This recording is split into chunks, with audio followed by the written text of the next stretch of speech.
look at Dallas on this Thursday evening. Our next story takes us to Dallas, where federal prosecutors there have charged Memphis rapper Pooh Shiesty and 8 others with robbing 3 men at gunpoint and kidnapping them at a Dallas record studio earlier this year.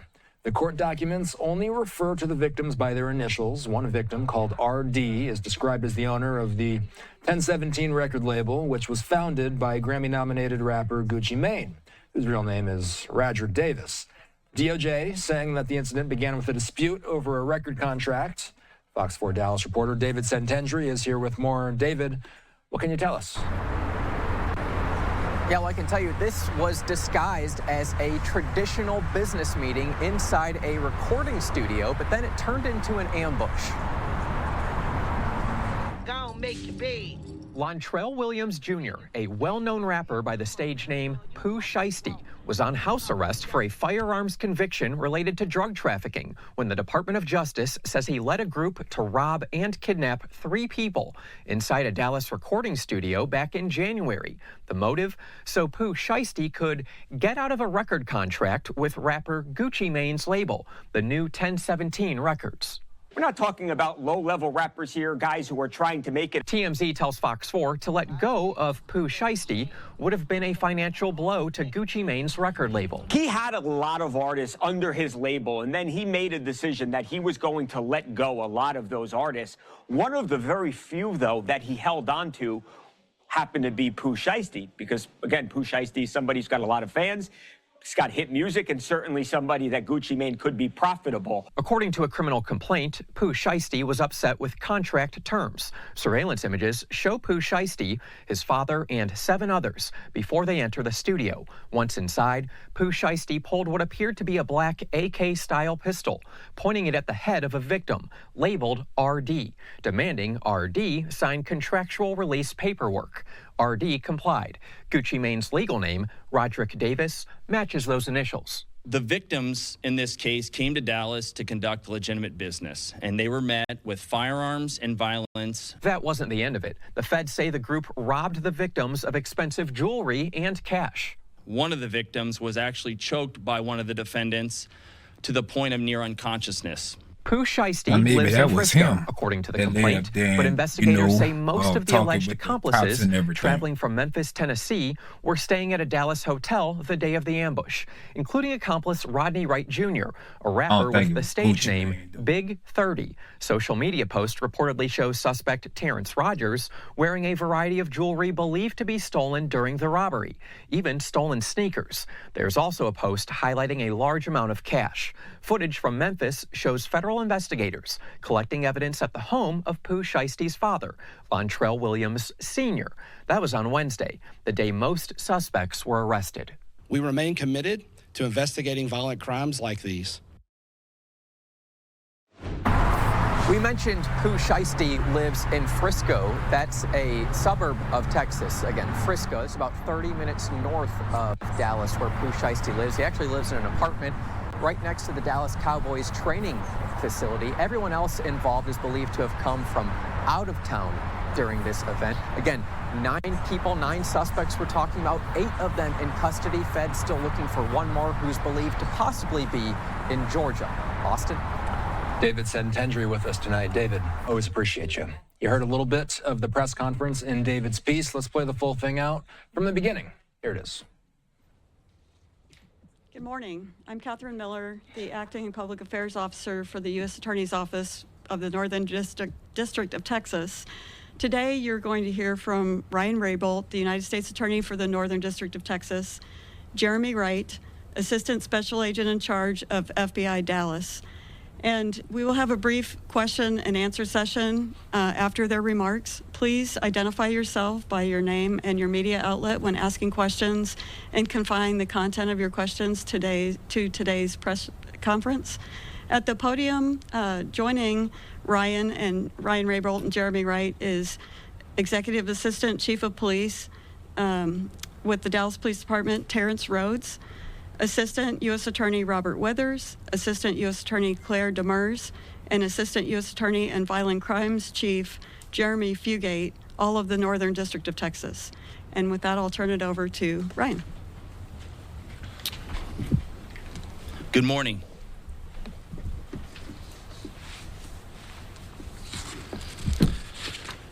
I'm Ryan Rabel. I'm the U.S. Attorney for the Northern District of Texas. Thank you for coming.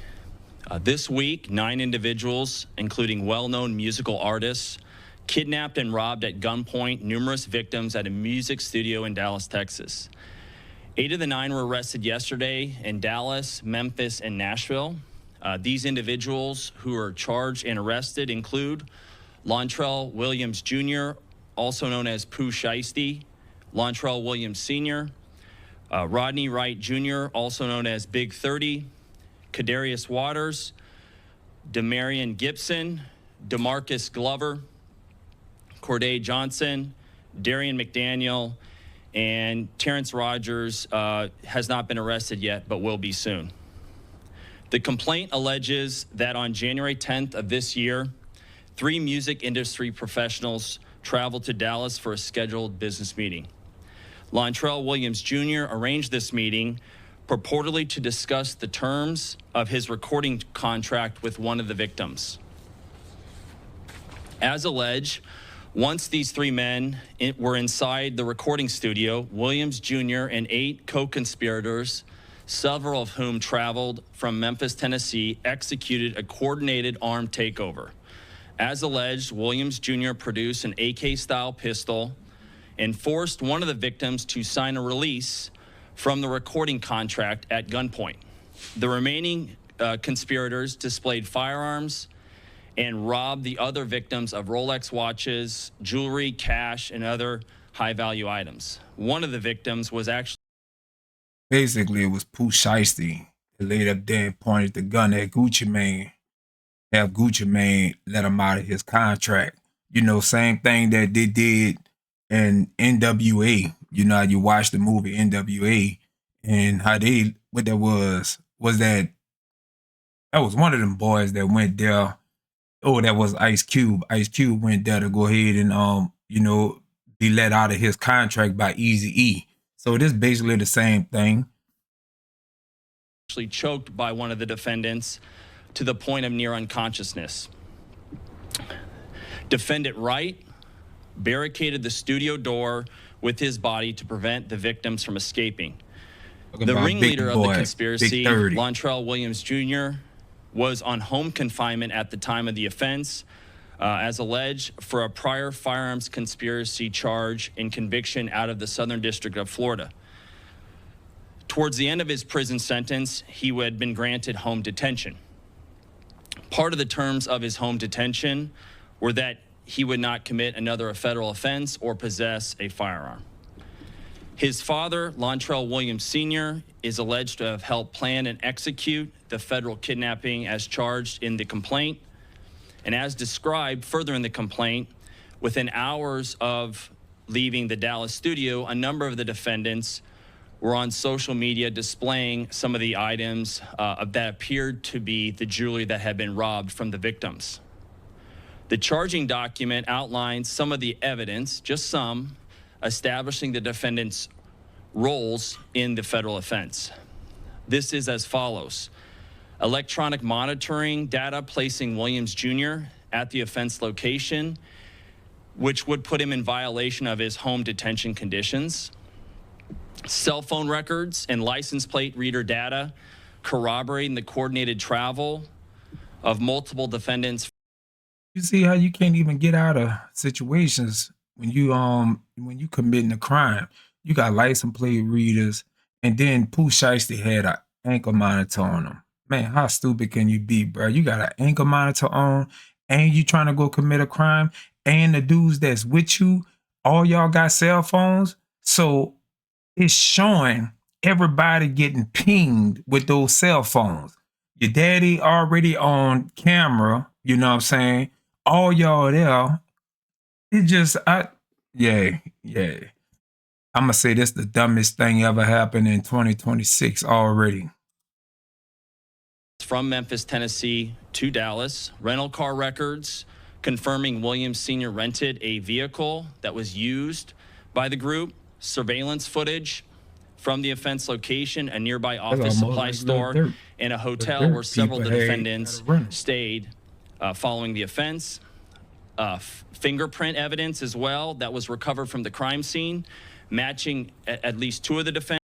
Now that let you know right there that somebody was an informant inside one of the camps, because you laid up there and got fingerprints and the cops laid up there and came the same day. You know what I'm saying? Because normally when you at a studio, if you at a studio, you got so many people coming in and out of there, so they're gonna have fingerprints everywhere. But for to say that this had happened right then and there and they got the fingerprints, yeah, somebody working with somebody. Defendants, social media posts by defendants displaying what appears to be stolen property just in the days following the offense, Greyhound bus records confirming the travel of multiple defendants from Dallas to Memphis the day after the offense. The victims in this case came to Dallas to conduct legitimate business, and they were met with firearms and violence as alleged in the charging document. This case should serve as a warning to others who believe that using violence and intimidation tactics to rob others in our community is a viable way to conduct business. Gonna make a political I'm here to say that this. it is not, and that if you choose to do this, we will, together with our law enforcement partners here and the other ones in the Northern District of Texas, will bring you swiftly to justice.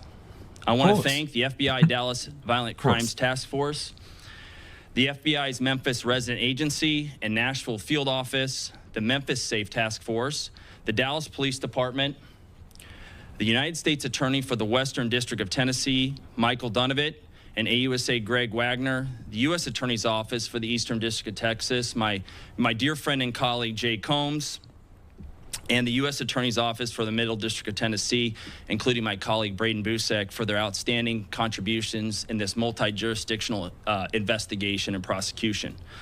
I'd also like to highlight the extraordinary work. None of this happens without the extraordinary work of our AUSAs in this office, and I'm here to say we have the best AUSAs in the entire country. That includes AUSAs Robert Withers, Claire Demers, and my violent crime chief, Jeremy Fugate. This case really underscores the importance of standing up for crime victims, no matter who they are or where they come from, and the incredible collaborative, investigative partnerships that we have, not only in the Northern District of Texas, but across the country, and we are all working together to make our country safer. Y'all let me know what y'all think in the comments. Think this was a dumb crime that took place with all the technology that they got going on now? And follow me for more, man. Like, comment, subscribe, you heard me?